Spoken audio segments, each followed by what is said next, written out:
Assalamualaikum warahmatullahi wabarakatuh. Salam Om Swastiastu, Namo Buddhaya, salam kebajikan, dan salam sejahtera bagi kita semua. Dan hormat Bapak Ida Alvin selaku dosen pengampu mata kuliah Pendagang Radiologi.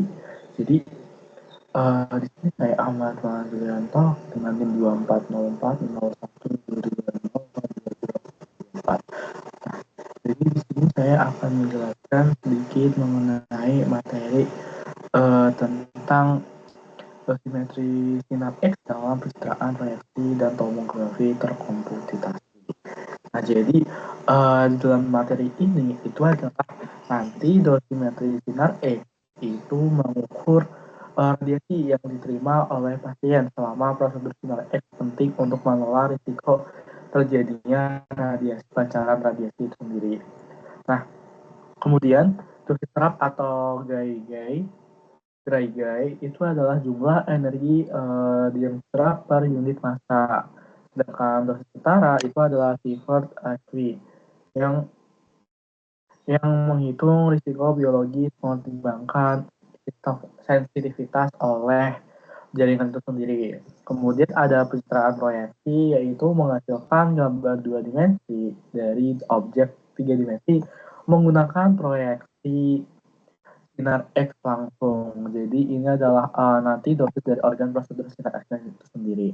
Nah, kemudian kemudian tomografi terkomputasi atau CT scan itu dia menggunakan sinar X yang mana untuk memasukkan gambar irisan melintang tubuh secara tiga dimensi, 3D. Dosis radiasi CT itu lebih tinggi dibandingkan percitraan proyeksi karena akuisisi data berulang pada berbagai sudut gitu. Nah, kemudian yang kedua itu kita akan membahas mengenai dasar-dasar resonansi magnetik atau MRI. Nah, itu kita bakal menjelaskan mengenai yang pertama adalah medan magnet. Pada MRI sendiri itu menggunakan medan magnet yang sangat kuat. Kenapa? Karena untuk memengaruhi inti hidrogen dalam tubuh. Kemudian di dalam MRI sendiri itu ada resonansi nuklir atau biasa kita sebut dengan MMR. Itu adalah inti atom hidrogen yang menyerap dan memancarkan energi radio frekuensi saat berada dalam medan magnet itu sendiri.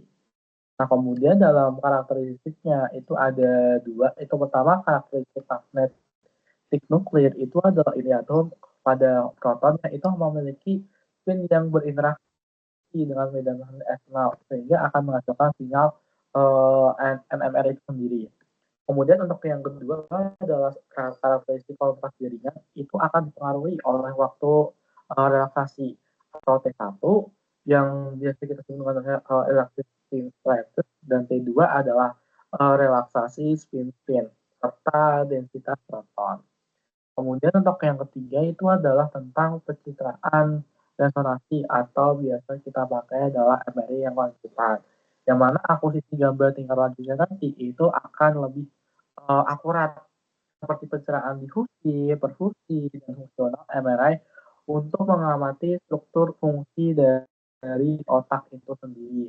Kemudian ada artefak yang mana ada gangguan gambar akibat penggerakan pasien, program atau ketidaksempurnaan itu sendiri.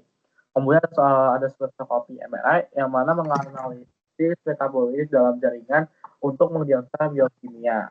Kemudian ada pengendalian ya atau biasa lagi QA, itu proses rutin untuk memastikan terjadinya diagnosis biokimia.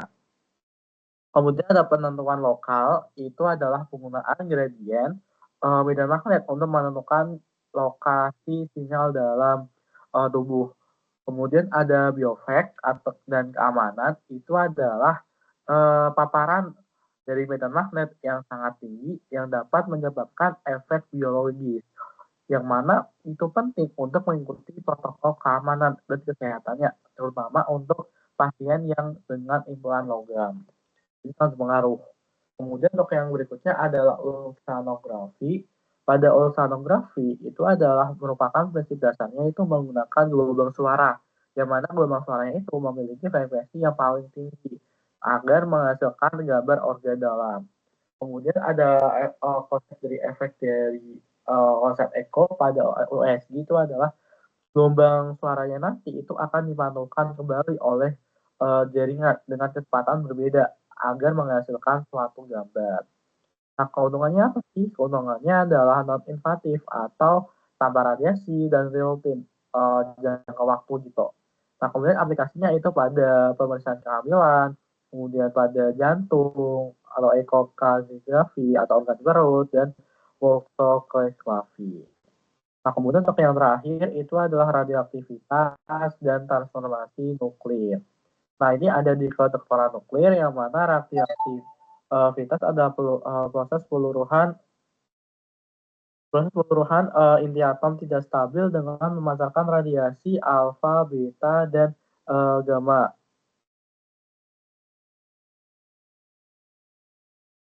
Nah, kemudian untuk yang kedua adalah transformasi nuklir. Itu adalah perubahan inti atom menjadi inti lain yang melepaskan energi dalam bentuk radiasi.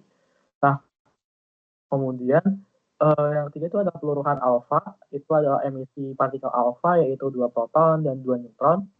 Nah, kemudian ada peluruhan dari beta, itu dia emisi dari elektron atau positron.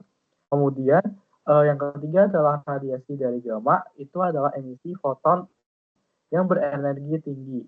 Nah, kemudian yang ketiga adalah aplikasi medis, itu terapi radiasi untuk kanker, pelayakan isotop, dan kedokteran nuklir.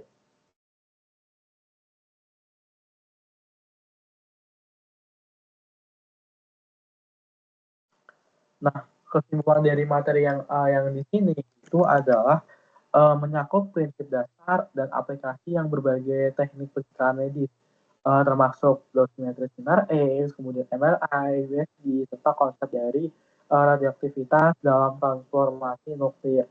Sehingga kita harus memahami secara detail dan aman karena yang pastinya sangat berpengaruh gitu. Nah, mungkin untuk materi yang saya ingin sampaikan, kalau lebih mohon maaf, sekian dari saya, kalau lebih mohon maaf.